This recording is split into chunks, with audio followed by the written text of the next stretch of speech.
guys, and welcome to this Volkswizard video. Now today we're going to have a look at not one but two Mark 7 Golf GTIs, both of which are special in their own way. Let's start off with the grey car. This is a Mark 7 Golf GTI Performance. This model ran in parallel with the normal Golf GTI, but for the extra £1,000 you got bigger front and rear brakes, the VAQ front differential and 10 more horsepower, making 230 horsepower. The black car here is a little bit more exclusive. Only 400 were made in the world and 150 came to the UK. It's the Golf GTI Clubsport S, and it set the Nuerburgring lap record in 2016. Now, I've driven both extensively and I was quite impressed with the performance model, which I drove actually after the Golf GTI Clubsport S, and it made me wonder, is the Golf GTI Performance all the GTI you could ever need for driving on the road? Is the Golf GTI Clubsport S, which is admittedly a better and more highly engineered car, only at its best on the track? Well, I thought I'd make this video and have a look at how they differ and how they are quite similar as well, and then go and drive them on the public road and just see if the Golf GTI Performance could be all the Golf GTI you could ever need. Okay guys, let's have a close look at these two cars, see how their hardware varies and how that affects their on-road and on-track performance. So starting at the front of the Performance pack car, you can see it's got fog lights at the outer edge of the front bumper, while the GTI has got air curtains.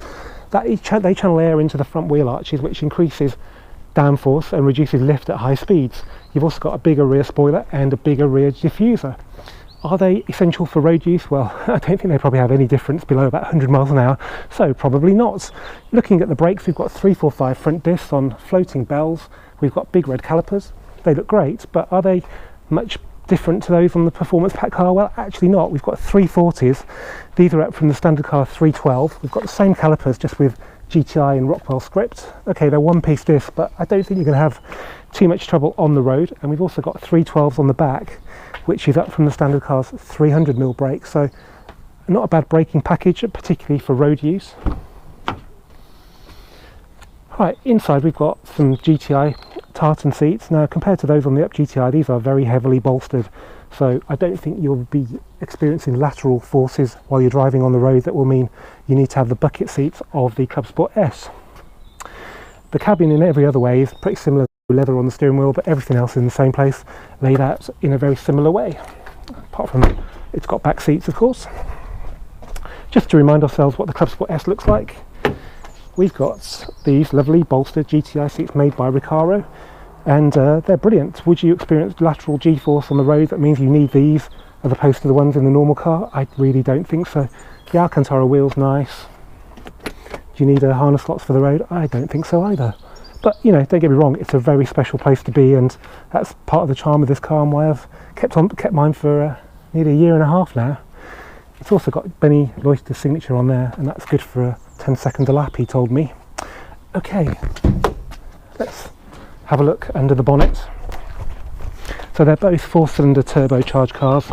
The Performance pack car's got 230 horsepower, up from the standard car's 220. And under the bonnet, they look pretty similar, although the fact that the washer bottle is here on the Performance pack car and here on the Clubsport S is really bugging me. Okay, so 230 horsepower on the Performance pack car, 310 on the Clubsport S, that's 80 horsepower more. Would you miss that on the public road? Well, keep watching because we find out, and it's quite interesting to see what happens. Other than that, they're both 6-speed manual gearbox, these cars, and the way they drive is quite similar. It's just this one is a lot more aggressive in its delivery, but keep watching. There is one last thing we need to talk about, and that is the tyres. Okay, this has got Michelin Pilot Sport Cup 2s. I don't know if you can see, but on the outer edge of the tyre, it's like the width of my finger is just solid rubber with no cuts in it at all to displace water, which means that it makes them very, very tricky to drive in heavy rain. Okay, enough talking about these two very interesting GTIs. Let's go and drive them. Okay, welcome to the Golf GTI Clubsport S. Now, I can't believe it's been nearly a year since I last made a video with this car, so apologies about that. It's not the best car to bring out in the winter, which brings me on to my first point. This car's running semi-slick tyres, Michelin Pilot Sport Cup 2 tyres. When they're new, I think they come with about 5mm of tread, and they've got a really broad section on the outer edge of the tyre that is great for cornering grip, but not brilliant at displacing water. So they're not the best tyre to use in the winter, and they do limit the car's use. Do they increase its performance on a road like this today? Well, I don't really think they do. As long as the car you're comparing it with is on decent tyres like the Performance Pack car we're going to test later, that's on Pilot Sport Force, I really don't think you're going to get the best out of these tyres unless they're a bit warmer than they are now. The ambient is 13 degrees. You just really can't put the loading onto them on a road like this to get the heat into them. So you get the disadvantages of this tyre not being very good in the winter, and you don't really get to use the advantages of it, which you really need to put the car on track for. Now, we've got a fair bit more power in this car, which we'll demonstrate now. I can only use full throttle for a really short period because it's just so quick. And the steering wheel's tugging all over the place as well. It's running different suspension geometry as well. It's got the same VAQ diff as the Performance Pack car, but it's got a lot more torque and a lot more power to contend with. So it does torque steer a little bit more, especially when the road surface is uneven. And as I just tested there, we have bigger brakes, but I don't think the big brakes on the Performance Pack car are going to be far behind this on the road. You'd have to be driving like an utter lunatic to take advantage of the brakes on this car on the public road, and you shouldn't do that. So yeah, I don't think it gains much on the brakes. So we're running 19-inch Pretoria wheels on this car, so they're a bit bigger than the ones on the Performance Pack car we're testing, but we don't have the passive dampers on this car. We've got dynamic chassis control, which is variable rate suspension. You can program it with the mode button, or mainly the individual mode on this car to make it softer. But individual mode with everything aggressive bar the suspension, which is in comfort, but let's distinguish between the mode comfort and the suspension mode comfort. That's a really good setting. Okay, so see, I couldn't really give that much more throttle because I mean, that's using like up to about 4,000 revs then. There's a lot more to go. You don't get the pops on any other model, which is nice. And if they can hear you coming. Yeah, it does feel slightly more elastic than the Performance Pack model on passive dampers. It's really nice.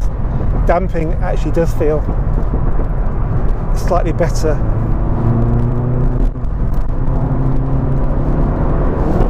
Yeah, traction control there, and a big backfire from the exhaust. Oh, gosh.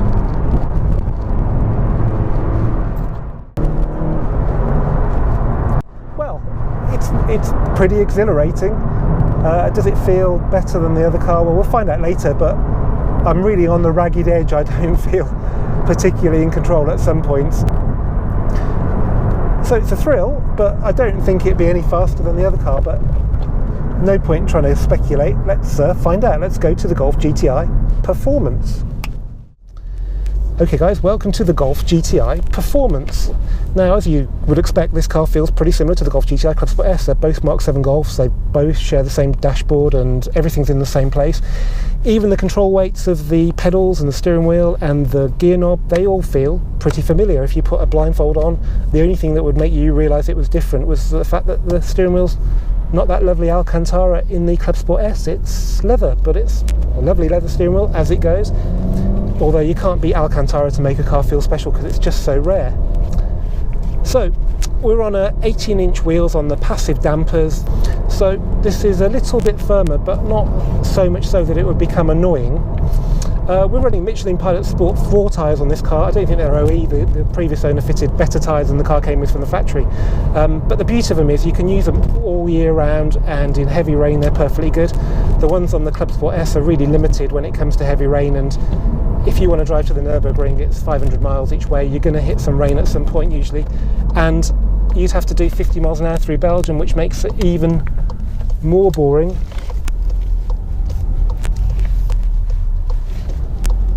Than it is driving it at 70 miles an hour.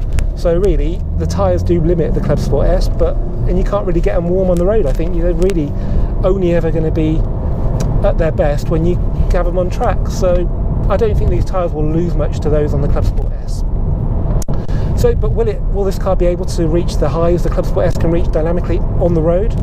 Let's go. So third gear, again, funny camber here, but The extra track width of a Mark 7 really helps at stability in corners. Have a look at a picture of a Mark 6 and a Mark 7, which I'll put on the screen now.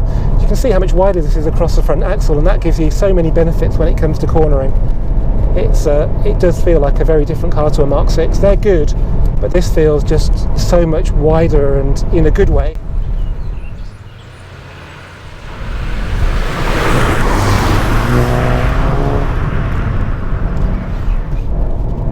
Now this engine is 230 horsepower, 258 pound-foot of torque.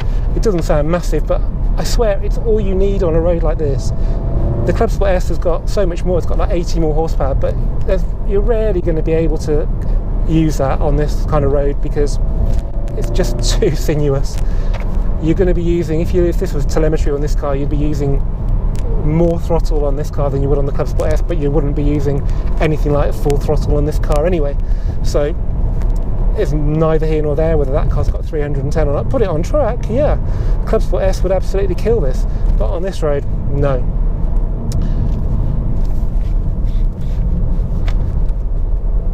So we might be able to do that again then. Yeah, let's do that again. So this time, there's nothing has gone up that road for a while, so it should be pretty clear. Into second gear, got traction control on, of course, because we're on the road. And look at that grip! Wow! Could you really want more grip than that on the public road? I don't really think so. That's just phenomenal. There's a crest coming up that the Mark 6 would put its traction control on going over, so let's just try it. I don't think this did, no. So it's slightly better body control. And because it's got so much torque, you can just run high gears, that's fourth. I'll go and keep it in fourth for this corner. And yeah, it's great. There's slightly more deflection from the bumps than I'd like, but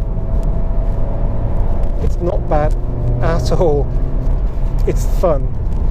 Could I get much out of a Clubsport S compared to this on this road? I really don't think so. It's probably going to cause me more trouble.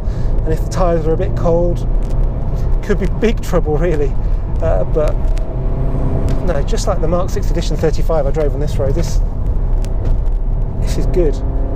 If anything, this is better because the engine is really strong. These TSIs, in the Mark 7s in particular, they really have a strong kick. This might be down on the Golf R, but the characteristics of the engine are very similar, and it's really exhilarating to drive it with that much response. So there we have it. Can the Clubsport S beat the Golf GTI Performance on the road? I honestly don't think it can.